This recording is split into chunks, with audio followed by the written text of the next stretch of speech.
प्रभु मैं तेरा तेरा तेरा, तू मेरा मेरा मेरा, मैं तेरा तेरा तेरा, तू मेरा मेरा मेरा। भाव नहीं करो तो चेतन भी कुछ नहीं देता। भाव नहीं तो घर में माता पिता परेशान हो रहे, वो भी कुछ नहीं दे पाते। और भाव करो तो पत्थर भी बहुत कुछ दे देता। विठल, पांडुरंग, पंढरपुर, ईंट पर खड़े रहना, इंतज़ार कर रहे आज भी कि माता पिता की सेवा से फ्री होगा, मुझे नज़र करेगा, है ना, है कि नहीं। तो वहाँ कहीं भाव है तो माता पिता में भगवान है, कहीं भाव है तो पत्थर भी भगवान है, और कहीं भाव नहीं तो चेतन गुरु भी भगवान नहीं है। भाव अपना जैसा, न काष्ठे न मृणमय। न काष्ठ में मतलब भगवान काष्ठ में नहीं, मतलब लकड़ी में नहीं। न मृणमय मतलब न पत्थर में नहीं, मतलब मिट्टी की मूर्ति में नहीं। भगवान न काष्ठे न मृणमय, यादृशी भावना यस्य सिद्धिर्भवति तादृशी। जैसी भावना जिसमें होती है वैसी सिद्धि होती है। तो भगवान न काठ की मूर्ति से प्रकट होता है, न पत्थर की मूर्ति से प्रकट होता है। जहाँ भाव कर लो वहाँ प्रकट होता है।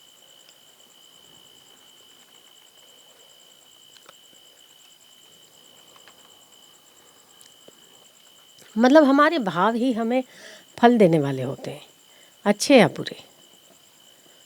जो हमारे भाव होते हैं वैसे ही हमें फल प्राप्त होता है। अच्छा फल, अच्छी भावों का फल अच्छा परिणाम है, बुरा परिणाम बुरे भावों का फल है। कौन कौन सा नरक होता है, कौन सा स्वर्ग होता है, सब यहीं का यही है। अच्छा सोचते हैं, अच्छा करते हैं, परोपकार करते हैं तो अच्छा फल भी यही है। बुरा सोचते हैं तो बुरे की अशांति भी यही है। बाद में नहीं, अभी। तो भाव करो तो पत्थर भी भगवान है, भाव ना करो तो इंसान भी पत्थर है। आजकल भाव और भक्ति की न्यून से न्यूनता हो रही है इस समाज में। भाव और भक्ति, आप देखो, हम छोटे थे ना तब ये नर्मदा किनारे पे आते थे, लगभग सभी किनारों पर आपको 7 बजे मंजीरे, आरती, ढोलक की आवाज़ ज़रूर सुनाई देती, ज़रूर। उस समय क्या वातावरण बनता था, ऐसे लगता था पूरा भक्ति में है। कोई भी आश्रम दिए से खाली नहीं दिखता, कोई भी आश्रम 7 बजे घंटनाद की ध्वनि से रिक्त नहीं दिखता था। अब तो कहीं ऐसे एक आध बार सुनाई देता है। आपको रात को भोजन करने के बाद, जैसे हम अभी यहाँ बैठे हैं, भोजन करने के बाद आश्रम में सब अपने अपने साधक मिलते थे और कीर्तन करते थे। कहीं जय सिया राम की ध्वनि लगती है, कहीं ओम नमः शिवाय की ध्वनि लगती है। अब कहाँ आपको नज़र आती है। न्यूनतम है भक्ति का माहौल, और जहाँ भक्ति न्यूनतम होगी ना वहाँ मुसीबतें जोर पर होगी। जिस घर में भक्ति न्यूनतम होगी उस घर में मुसीबतें जोरतम होगी।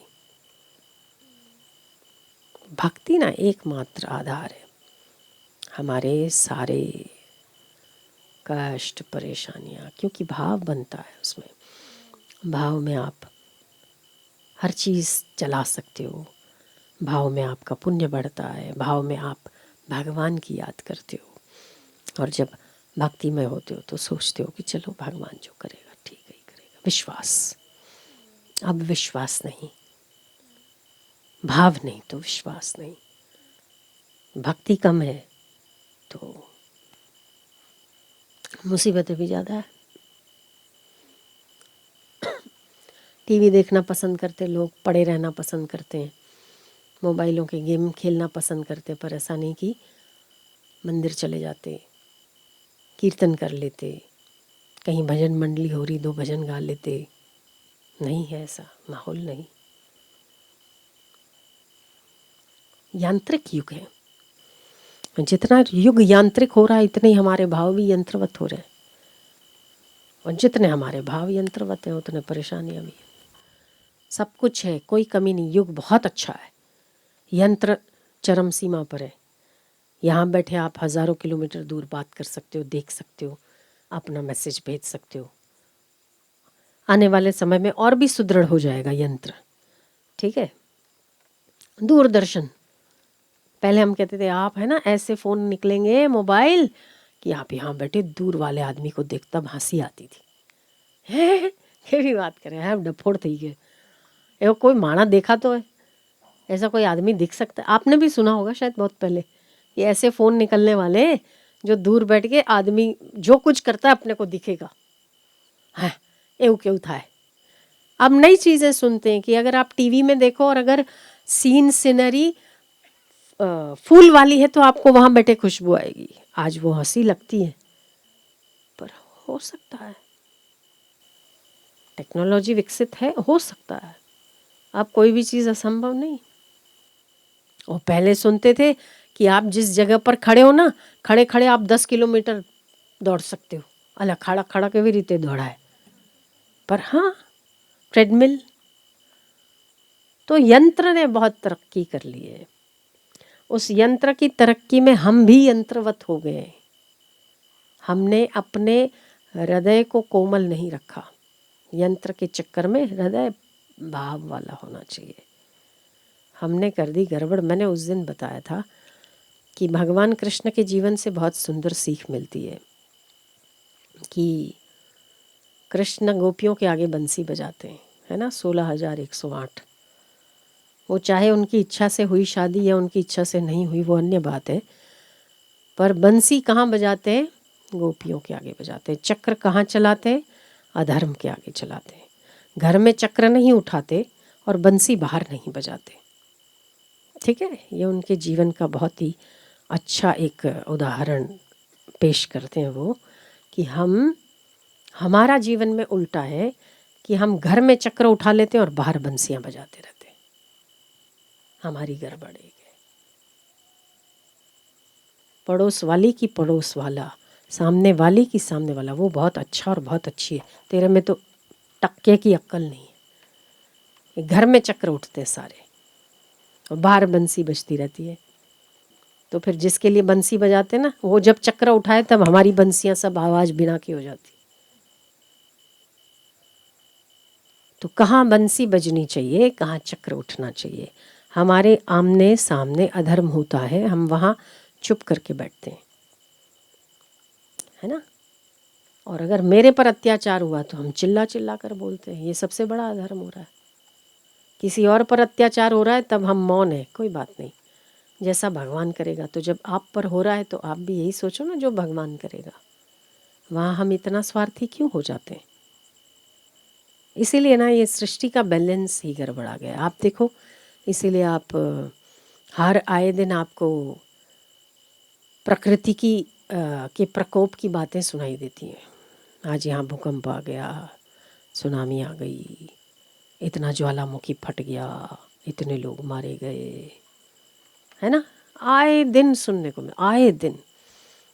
क्योंकि मनुष्य इतना स्वार्थी हो गया कि किसी अपने के अलावा और किसी के बारे में सोचता ही नहीं। तो अपने आप को और अपने वालों को ईश्वर पर छोड़ देना चाहिए, दूसरे वालों को अपना समझना चाहिए। ये मानवता है। वरना पशु तो अपने खाने के लिए, अपने बाल बच्चों के लिए लड़ता झगड़ता रहता ही है।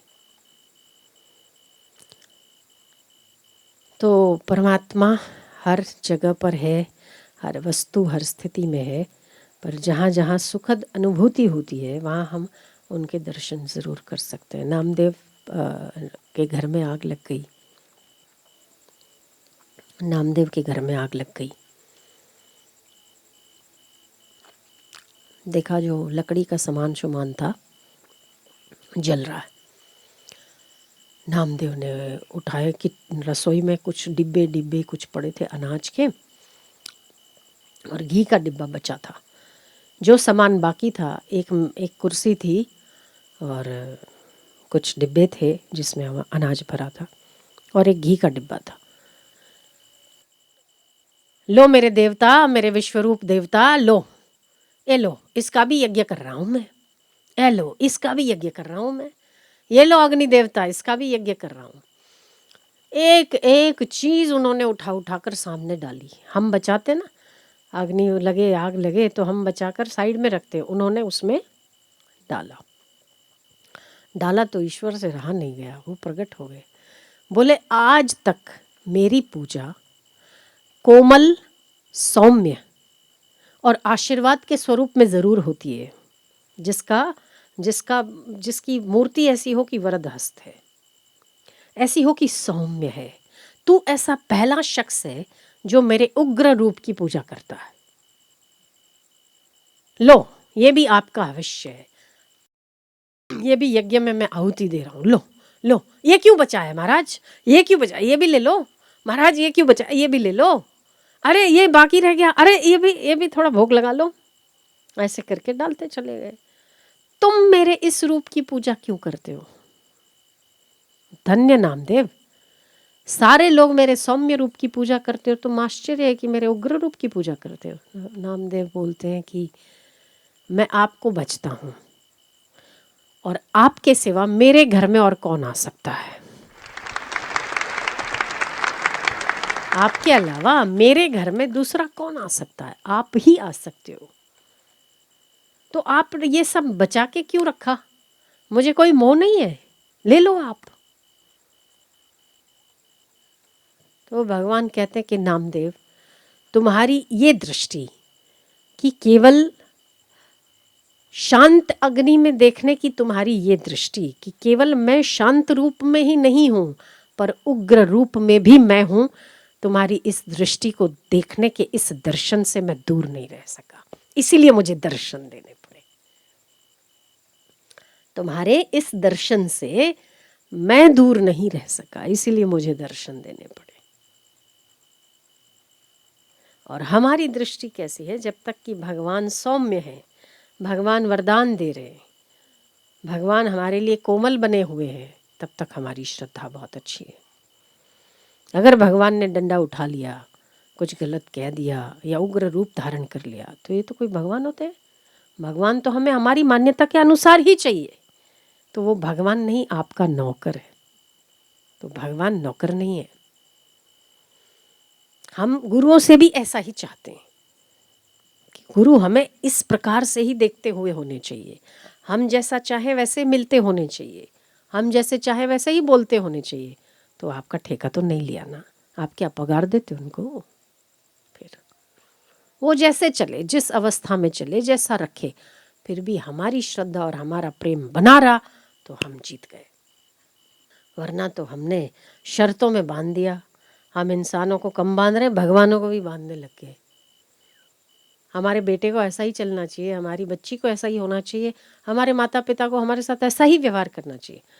अब वो सारे छूटे, अब भगवान को भी ऐसा ही होना चाहिए। ये किसने नियम बनाए? आपने और आपकी मान्यता ने। अगर भगवान ऐसा नहीं करते तो क्या, ले तार जे करूए कर ले, तो जो तुम्हें करना है कर लो, उससे ना कोई फर्क पड़ना है। आया मैं आपके अंगूठे पे, और क्या, ले ठेंगा नहीं करना मुझे तो सो क्या, आप केस करोगे? क्या करोगे? कुछ भी नहीं। तो हम हमारी भक्ति भी हमारे अनुकूल तरीके से करते हैं। हम भक्ति भी अनुकूल तरीके से करते हैं। हमें जो पसंद आता है वैसे हम भक्ति करते हैं, हमें अच्छा लगता है वैसा हम करते हैं। यही कि और कुछ? हाँ, यही कि कुछ और? यही ना। तो सौम्य रूप हमें अच्छा लगता है, करुणाशील रूप हमें पसंद आता है, और हम हमारी मान्यता के अनुसार ये सोचते हैं कि भगवान को ऐसा होना चाहिए और हमारे गुरु को हमारे साथ ऐसा ही चलना चाहिए। अगर नहीं चले तो क्या तुमने उनको खाना खिलाया? तुम्हारी भोजन पे पलते हैं क्या वो, जो तुम्हारे अनुसार आचरण करेंगे? करने दो, आपकी श्रद्धा बनाए रखो, उसका फल आपको प्राप्त होगा। ये श्रद्धा है, सौदा नहीं। सौदा संसार में होता है, श्रद्धा परमात्मा से होती है।